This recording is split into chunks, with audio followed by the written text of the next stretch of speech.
El tema 7, cuyo título es Trabajo, calor y también primer principio, nos va a obligar al estudio de el trabajo y el calor como dos mecanismos distintos que tiene la energía para pasar, entregar, recibir de un sistema a otro. Y entonces tenemos que conocer cosas del concepto de trabajo que necesitamos resumir o reexplicar en este documento para que el alumno se fije en algunas de las cuestiones que aquí planteamos cuando lo estudie, claro. Entonces lo primero que decimos en el caso del trabajo, igual que otras muchas veces cuando hablamos de conceptos físicos, es que la palabra también existe en el castellano y significa otra cosa, y cuando nosotros necesitamos centrar las ideas en el ámbito de una ciencia, pues necesitamos concretar los términos y lo hacemos de una manera distinta a cómo ocurre en la calle, en el idioma diario. Entonces el concepto de trabajo surge cuando una fuerza está aplicada sobre una partícula y traslada a dicha partícula. Si se fijan, voy a empezar a hablar del trabajo como consecuencia de que una partícula se desplaza en una dirección cuando una fuerza actúa sobre ella y la partícula se va a desplazar. Cuando hay que explicar lo que es un concepto, algunas veces lo mejor es empezar por lo que es la propia definición en el ámbito científico. Entonces, antes de continuar con las ideas que estábamos planteando, vamos a definir la idea de trabajo, y es el producto escalar del vector fuerza por el vector desplazamiento. Si alguien nos pregunta lo que es trabajo, podemos primero y antes de nada definir el trabajo como el producto de escalar de la fuerza por el vector desplazamiento, el vector fuerza por el vector desplazamiento. Claro, esto nos obliga a tener en la cabeza la idea clara de lo que es producto escalar, cuestión que algunas veces en los primeros cursos de bachillerato no se tiene. Fíjense, cuando nosotros escribimos una F con una flechita encima y un desplazamiento con una flechita encima y un punto, queremos decir multiplíquese escalarmente el vector fuerza por el vector desplazamiento. Lo que, de acuerdo con los matemáticos, nos obliga a realizar la siguiente operación: multiplicar el módulo de la fuerza por el desplazamiento por el coseno del ángulo que forma la fuerza con el desplazamiento. El módulo de la fuerza por el tamaño del desplazamiento por el coseno del ángulo que forma la fuerza con el desplazamiento.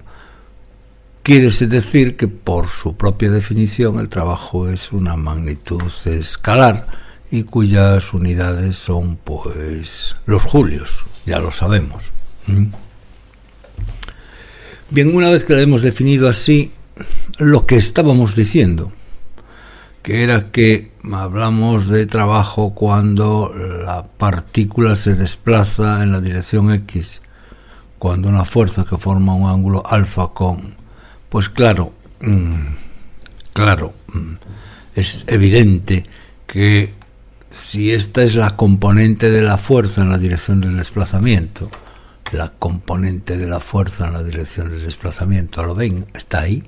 y la multiplicamos por el desplazamiento, calculamos el trabajo. Por eso muchas veces indicamos que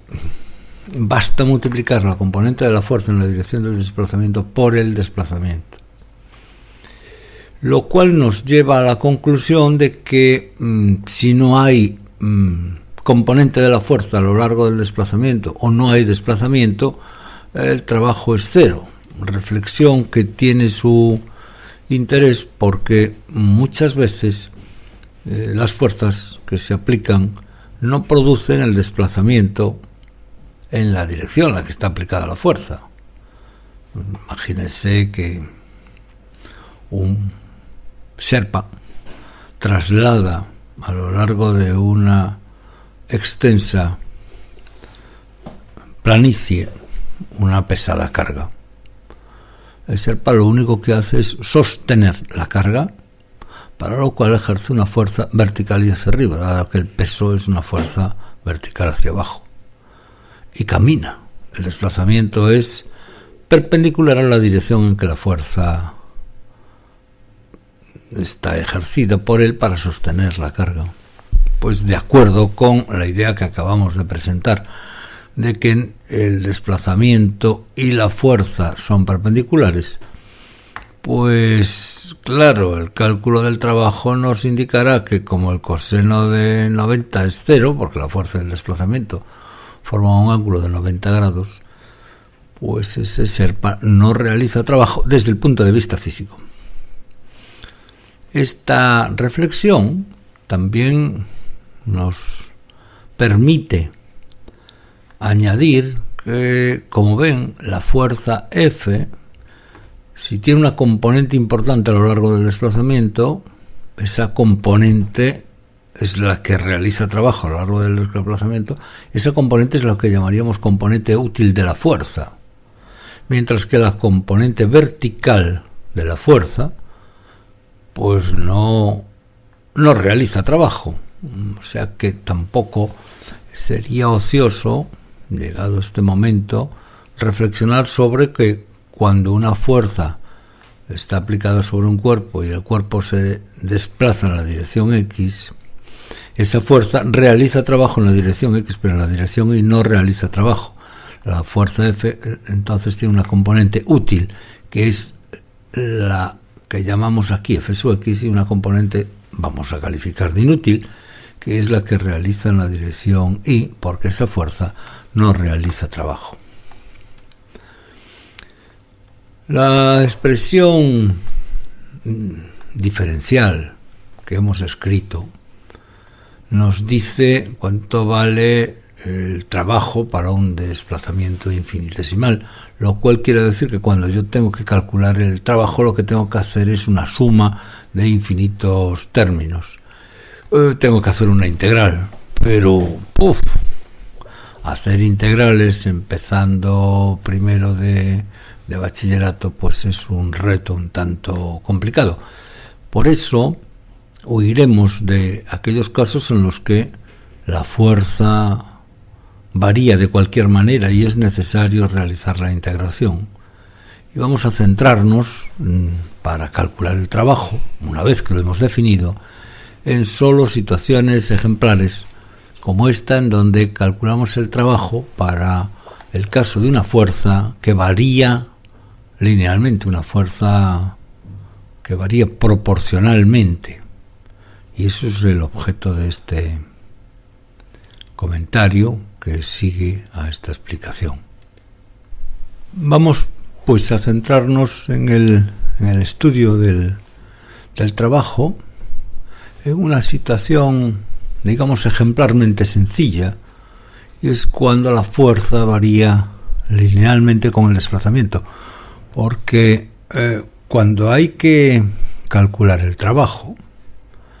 es necesario conocer la relación entre la fuerza y el desplazamiento cuando hay que hacer esta integral. Por eso, el planteamiento que hacemos como ejemplo de fácil resolución es aquel en el que las fuerzas y los desplazamientos son proporcionales, es decir, son fuerzas de naturaleza elástica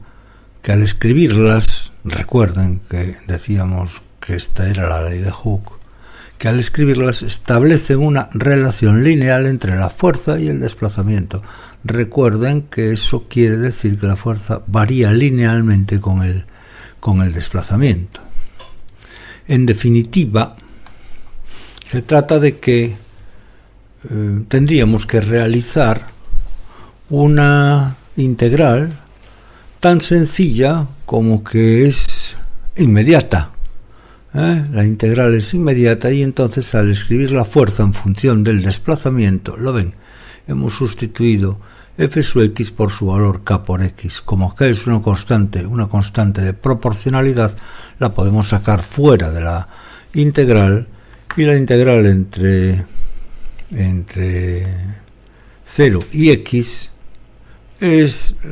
simplemente un medio de k por x al cuadrado, porque la integral de x por derivada de x es x2 partido por 2. Por lo tanto, el trabajo, cuando la fuerza es variable y varía linealmente, equivale a calcular una integral inmediata, y el trabajo es un medio de k por x al cuadrado. Por lo tanto, el trabajo de una fuerza que varía linealmente, ¿la ven? La fuerza varía linealmente, es la misma figura que hemos puesto antes, se calcula multiplicando un medio de k por x al cuadrado. Y si reflexionan, aunque muchas cosas de la integración no tengan muy actualizadas ni muy asimiladas, si se acuerdan, el significado de la integral era el del cálculo de un área comprendido entre la curva, la función, y unas coordenadas, una integral definida. Fíjense, si nosotros queremos calcular el área comprendida entre la curva que es una recta, claro, y dos coordenadas, esta y esta, lo que estamos es intentando calcular el área de este triángulo rectángulo. De este triángulo, bueno, digo que rectángulo porque lo es, pero en fin, es de este triángulo, que como bien saben ustedes es la base por la altura partido por 2, un medio, claro, un medio de k por x al cuadrado, porque tiene la altura k por x, porque la fuerza es proporcional al desplazamiento, y cuando el desplazamiento es x, el valor de la fuerza es k por x. Es decir que el cálculo del trabajo en un ejemplo tan sencillo como ese, pues aunque no supiésemos integrar, pues lo sabríamos resolver, porque no tendríamos más que calcular el área de la superficie comprendida entre la función y dos coordenadas, que es lo mismo que hemos materializado aquí, para que se den cuenta de que cuando la fuerza varía linealmente, pero varía tan poco que, como ven, es una fuerza constante, porque a lo largo del desplazamiento se mantiene constante, el cálculo del trabajo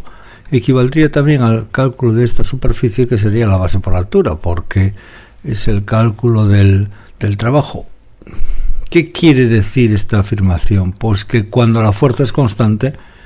ya no varía linealmente, sino que es constante. El cálculo del trabajo es tan sencillo como que pues es F,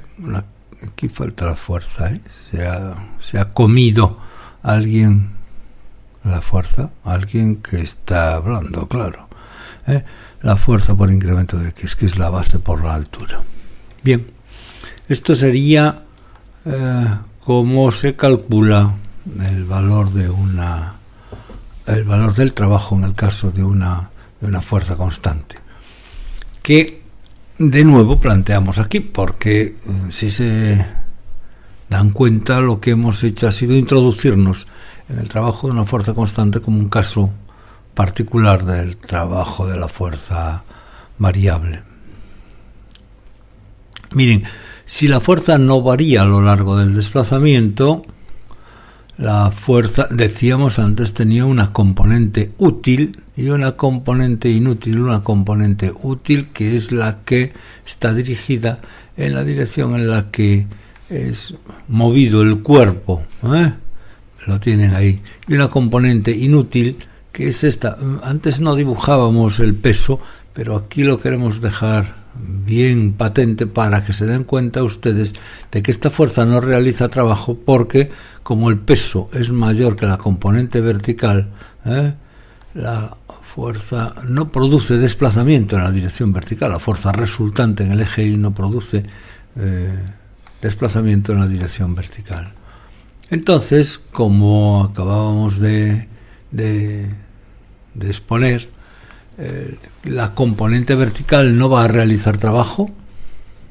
y la componente horizontal sí, y es la componente útil de la fuerza F por coseno de alfa, que llamaremos F sub X, la que realiza trabajo. Insistimos de nuevo, por lo tanto, en este momento en que las fuerzas tienen una componente útil y una componente que vamos a llamar inútil. Hasta ahora hemos considerado que esa fuerza vertical no va a realizar trabajo, pero conviene que sepan que en algunas ocasiones sí. Fíjense, aquí hemos ejemplarizado con una fuerza aplicada sobre un cuerpo en donde la componente vertical, la componente en dirección vertical, supera al peso. Por lo tanto, esta fuerza tiene una componente útil en la dirección X y una componente útil en la dirección Y, porque el cuerpo se va a desplazar hacia la derecha y hacia arriba, claro. Y para terminar este breve repaso del documento, hemos incluido el cálculo de trabajo en casos sencillos, que no requiere más que leerlo. Hay aquí unos ejemplos muy, muy sencillos, pero pueden ser interesantes. El trabajo lo realiza la fuerza que produce el desplazamiento, es una magnitud escalar. Solo realizan trabajo las fuerzas que tienen componentes a lo largo del desplazamiento, y las fuerzas en la dirección perpendicular al desplazamiento no realizan trabajo. Hemos añadido también un supuesto en el que el trabajo realiza un ciclo, es decir, que una fuerza aplicada sobre un cuerpo lo lleva hasta una situación y otra fuerza de sentido contrario lo lleva hasta otra situación. Se fijan, este cuerpo desplazado hacia la derecha y luego desplazado hacia la izquierda, o un cuerpo que se sube y que luego baja, con objeto de que sean los alumnos conscientes de que en un caso el trabajo tiene un signo, en el otro caso tiene otro signo, y que la suma de esas dos áreas a las que hacíamos referencia antes conduce a un área de valor cero, o sea que el trabajo neto, cuando una fuerza realiza un ciclo, si no hay pérdidas, claro, pues realiza un trabajo cero. Y terminamos con algo que es muy importante en la vida diaria, y es que muchas veces interesa no solo el trabajo, sino la rapidez con que se realiza ese trabajo. O sea que podríamos decir que hay una medida de la velocidad con que se realiza el trabajo como algo que en la vida de hoy importa tanto más que la realización de un trabajo. Entonces, interesa que el alumno sepa qué es potencia, que es el trabajo partido por el tiempo. El trabajo partido por el tiempo, que es una magnitud escalar, que esa magnitud escalar tiene de unidad los julios por segundo, pero que todo el mundo le llama vatios, y que hay una unidad que se emplea mucho en la vida diaria, que es el trabajo realizado a lo largo de un tiempo, el trabajo por unidad de tiempo multiplicado por el tiempo a lo largo del cual actúa, que es el kilovatio hora, porque la potencia se medía en vatios, y los kilovatios hora, los kilovatios por hora, son unidades de trabajo. También es muy importante que el alumno sepa que en la vida cotidiana hay una unidad que se sigue empleando, que son los caballos, que equivalen a 735 vatios. Por lo tanto, la última parte de este tema incluye algo que nos incorpora a la vida diaria, que es la potencia, el trabajo, cómo se mide, cómo nos lo vende la compañía eléctrica, nos la vende en kilovatios hora, en kilovatios hora, y que también en la vida diaria las unidades antiguas de caballo siguen a veces utilizándose al lado de los kilovatios hora o de los kilovatios, y que debemos de saberlas, claro. Entonces estas dos últimas páginas también deben ser leídas con detenimiento por el alumno. Bueno, pues con esto terminamos, nada más, y muchas gracias por la atención. Gracias.